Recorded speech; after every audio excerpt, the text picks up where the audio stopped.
Ini Bapak Ibu sangat mudah berbuat baik.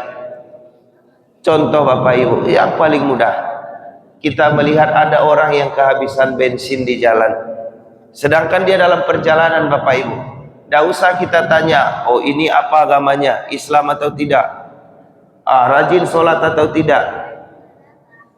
Tidak usah kita tanya dulu Bapak Ibu, karena dia sedang dalam kesusahan. Maka kita bantulah sebisa yang kita bantu.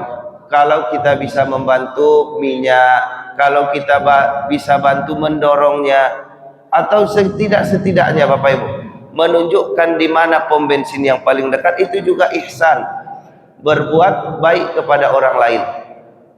سبح اسم ربك الأعلى الذي خلق فسوى Subhanaka la ilma lana illa ma 'allamtana innaka antal alimul hakim.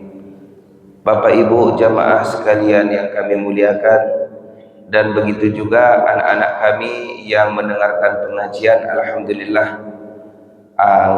Sebelum Ustaz mulai, silakan buka dulu penutup kepalanya. Baik Bapak Ibu yang kami muliakan, pada kesempatan ini kita akan melihat sejenak firman Allah, yaitu pada surah An-Nisa, ya surah yang keempat pada ayat 36. A'udzu billahi minasyaitonir rajim. Bismillahirrahmanirrahim. Wa'budullaha wa la tusyriku bihi syai'a wa bil walidaini ihsana wa bidzil qurba wal yatama wal masakin wal jari dzil qurba wal jaril junubi was sahibi bil jambi was sabil wa ma malakat aymanukum innallaha la yuhibbu man kana mukhtalan fakhur. Shadaqallahul azim. Bapak Ibu yang kami muliakan, firman Allah ini menyampaikan kepada kita yang pertama, wa'budullaha, maka sembahlah Allah, wala tusyriku bihi syai'a, dan jangan serikatkan, jangan persekutukan Allah dengan sesuatu apapun. Jangan sampai gara-gara kita mencari penghidupan lalu kita melupakan yang memberikan penghidupan kepada kita. Nah ini kan aneh Bapak Ibu, ada orang yang mengatasnamakan mencari penghidupan lalu ditinggalkan sholat, padahal yang memberikan penghidupan kepada seseorang itu yang disembah tadi Allah Subhanahu wa ta'ala.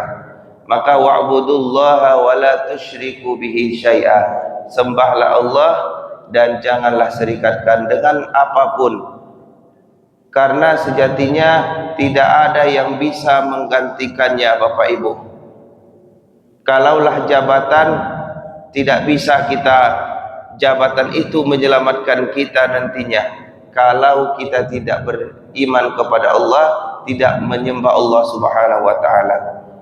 Kemudian harta yang kita miliki, dia bisa jadi bermanfaat kalau benar-benar kita menyembah kepada Allah, bertakwa kepada Allah. Kalau tidak Bapak Ibu, sia-sialah harta yang kita akan bawa, yang kita cari selama ini. Kemudian Bapak Ibu, di sini wabil walidaini ihsana, dan kemudian kewajiban kita yang pertama dalam ayat ini Allah sampaikan, sembahlah Allah, hambakanlah diri kepada Allah, dan jangan cari persekutuan bagi Allah. Kemudian wabil walidaini ihsana, dan kemudian terhadap orang tua, kedua orang tua hendaklah berlaku baik, ihsana. Bapak Ibu jamaah yang kami muliakan, maka tidak ada alasan kita untuk tidak berbakti kepada orang tua, kecuali memang ada perintah-perintah yang melanggar syariat agama kita, yang melanggar perintah Allah, maka itu tidak kita kerjakan. Tapi selagi perintah itu tidak pada kemaksiatan, maka ketaatan kita kepada orang tua itu tetap menjadi kewajiban kita. Kenapa Bapak Ibu? Apa yang mengindikasikan menjadi kewajiban bagi seseorang? Karena Allah sandingkan wa'budullaha wa la tusyriku bihi syai'a, sembahlah Allah, kemudian dan kepada orang tua tetaplah berbuat baik kepadanya. Kemudian wabidil qurba wal yatama wal masakin, dan kepada kerabat. Maka setelah apa tadi Bapak Ibu, yang menjadi khitabnya tadi adalah ihsan, berbuat baik. Kemudian Allah sambung lagi tanpa membuat kalimat wabil ihsana lagi, tapi Allah sambungkan dengan waw ataf, yaitu penghubung. Jadi Bapak Ibu sama statusnya tadi. Ada urutan-urutan yang Allah tunjukkan. Wabil walidain, kepada orang tua, kemudian kepada kaum kerabat. Kepada kerabat kita Bapak Ibu hendak juga kita berbuat baik. Kalau kepada orang tua kita taat saja kepada perintahnya, kemudian kepada kaum kerabat hendaknya kita perhatikan seperti apa kondisi kaum kerabat kita. Jangan-jangan Bapak Ibu kita kaya-kaya sendiri, sehat-sehat sendiri, sukses-sukses sendiri, tapi kaum kerabat, saudara kita, sanak famili kita tidak kita perhatikan sedikit pun. Maka Allah menyampaikan wabil ihsan, wabil walidaini ihsana, kepada orang tua kita berbuat baik, dan kemudian kepada kaum kerabat. Kemudian Bapak Ibu kepada siapa lagi? Wal yatama, dan kepada anak-anak yatim. Bapak Ibu, anak yatim ini seperti ada, seperti tidak ada, tapi ada. Seolah-olah tidak ada, tapi mereka ada. Nah ini Bapak Ibu, karena apa? Seringkali masyarakat mengabaikan mereka. Ado yang beralasan, inyo kan ado mamaknyo, inyo kan ado aponyo, inyo kan ado aponyo. Bapak Ibu, anak yatim ini adalah kewajiban sebagai seorang muslim untuk memperhatikannya. Bukan hanya sebagai memperhatikannya Bapak Ibu, tapi memang memberikan kebutuhan-kebutuhan yang sewajarnya.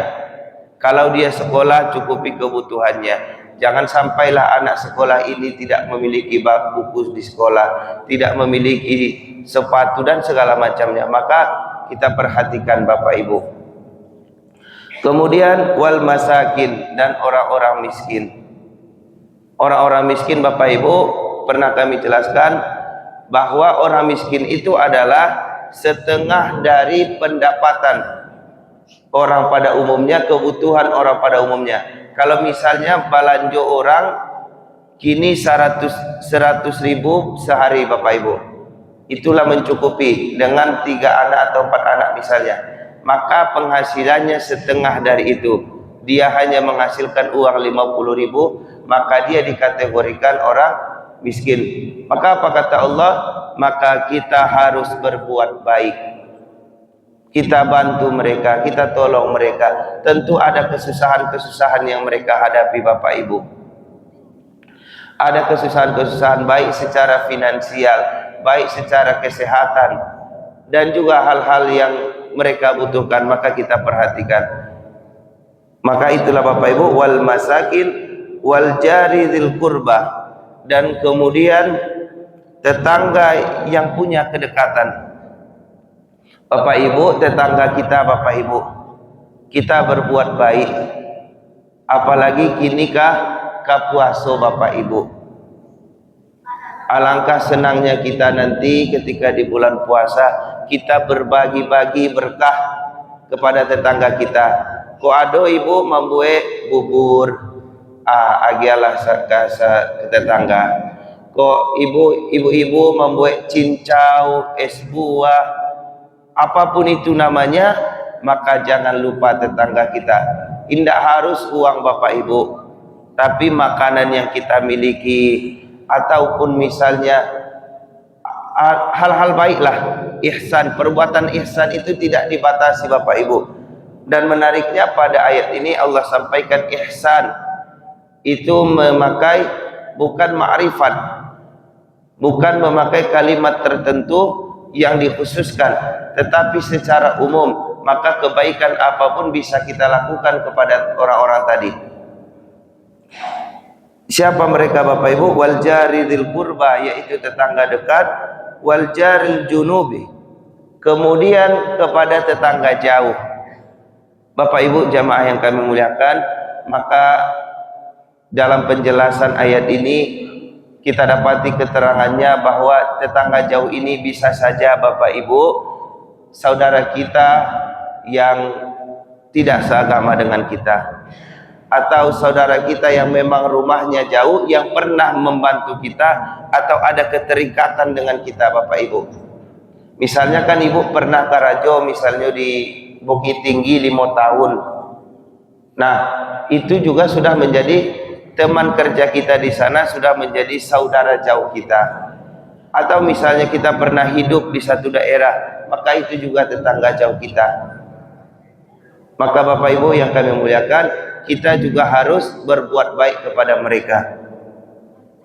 Kemudian wasahibi bil jambi, dan kemudian adalah sahabat atau teman dekat. Bapak Ibu jamaah yang kami muliakan, sering kami sampaikan ketika kita membahas silaturahmi dahulunya, kalau kita punya teman dekat, maka kita, kalaulah teman dekat kita nantinya sudah meninggal, maka ada satu adab atau etika kita kepada anak dari teman dekat kita. Kita perhatikan, kita lihat wajahnya, kita ingat-ingat, inilah teman dekat saya dulu, inilah dulu teman seperjuangan saya dulu. Maka lahir rasa kasih sayang kepada anaknya. Terkadang Bapak Ibu, yang sering terjadi adalah ada 2 orang yang berteman, tetapi setelah dia meninggal pertemanannya selesai, tidak ada menyambung silaturahmi lagi kepada anaknya, tidak ada lagi berbuat baik. Padahal Bapak Ibu, yang namanya ketika di dunia, ketika masih sama-sama hidup keduanya, itu begitu dekatnya, bisnis semua jalan, semua usaha jalan, semua urusan selesai. Tetapi setelah salah satu meninggal, tidak ada lagi silaturahmi antara keduanya, tidak ada lagi berbuat baik. Kemudian Bapak Ibu, wabanis sabil, orang yang sedang dalam perjalanan. Ini Bapak Ibu sangat mudah berbuat baik. Contoh Bapak Ibu yang paling mudah, kita melihat ada orang yang kehabisan bensin di jalan, sedangkan dia dalam perjalanan Bapak Ibu. Tidak usah kita tanya, oh ini apa agamanya, Islam atau tidak, rajin sholat atau tidak. Tidak usah kita tanya dulu Bapak Ibu, karena dia sedang dalam kesusahan. Maka kita bantulah sebisa yang kita bantu. Kalau kita bisa membantu minyak, kalau kita bisa bantu mendorongnya, atau setidak-setidaknya Bapak Ibu menunjukkan di mana pom bensin yang paling dekat, itu juga ihsan, berbuat baik kepada orang lain. Maka Bapak Ibu sangat mudah, dan ini sering kita temui Ibnu Sabil ini, orang yang dalam perjalanan. Ada orang yang sedang dalam perjalanan menuju Padang, dari Padang ke Jakarta, kemudian ada insiden, entah uangnya habis, entah belanjanya habis, entah dia kecopetan, kemalingan, segala macamnya. Maka hendaknya kita berbuat ihsan, kita berbuat baik kepada orang tersebut. Wa ma malakat aimanukum, dan kemudian hamba sahaya perempuan yang kalian miliki. Ini tidak ada lagi Bapak Ibu. Cuman ada juga yang mengkiaskan hamba sahaya ini sebagai orang yang menolong kita. Kalau budak dulu kan hamba sahaya itu dibeli tetapi tidak digaji, hanya diberi makannya. Tetapi kan ada orang yang mungkin memiliki kecukupan, kelebihan, dia menyewa pembantu. Kalau istilah gaulnya sekarang, asisten rumah tangga. Itu juga kita harus berbuat baik. Karena Bapak Ibu, kenapa pentingnya Allah menyampaikan ini? Banyak sekarang di media sosial yang kita lihat, ketika si majikan tadi menyediakan makanan, maka beda makanan majikan dengan pembantunya. Ketika mereka keluar jalan bermain, maka beda belanja, atau misalnya beda makanan yang mereka makan di tempat wisata tadi. Maka Bapak Ibu, hendak kita berbuat baik juga kepada hamba sahaya atau orang yang membantu kita. Kemudian Bapak Ibu, Allah tutup kunci ayat ini, innallaha la yuhibbu man kana mukhtalan fakhur. Kemudian Allah tidak menyukai orang yang sombong dan lagi membanggakan diri. Maka Bapak Ibu, Allah tidak suka kepada orang yang sombong dan membanggakan diri. Apa hubungannya dengan ayat ini Bapak Ibu? Setelah Allah menyampaikan sembahlah Allah, kemudian jangan sekutukan Allah, berbuat baiklah kepada orang tua, kepada kerabat, kepada tetangga, segala macamnya. Kemudian Allah tutup ayat ini, innallaha la yuhibbu kana mukhtalan fakhur. Allah tidak suka orang sombong. Berarti orang yang tidak berbuat baik kepada orang yang disebutkan tadi, tidak menyembah Allah atau dia menyekutukan Allah, dia masuk kepada orang sombong. Dia termasuk orang yang mukhtalan fakhur, sombong lagi membanggakan diri, menggandangkan diri surang, bagak bawa surang. Maka Bapak Ibu jamaah yang kami muliakan, orang-orang yang disebutkan oleh Allah tadi berbuat baik, maka mari kita segerakan. Karena menjelang puasa juga hendaknya kita berkeinginan keadaan suci menyambut Ramadan, maka kita berbuat baik. Kalau Allah menyampaikan berbuat baik, diperintahkan kita ihsana tadi, maka sebaliknya yang belum baik kita perbaiki. Itu Bapak Ibu, ada mafhum mukhalafahnya. Kalau Allah mengatakan mari perbaiki, maka yang belum baik kita perbaiki. Bapak Ibu jamaah yang kami muliakan, maka menjelang bulan Ramadan yang tinggal beberapa hari lagi, mari kita perbaiki hubungan kita kepada siapapun, terkhusus kepada yang disebutkan oleh Al-Quran di surah An-Nisa ayat ke-36 ini.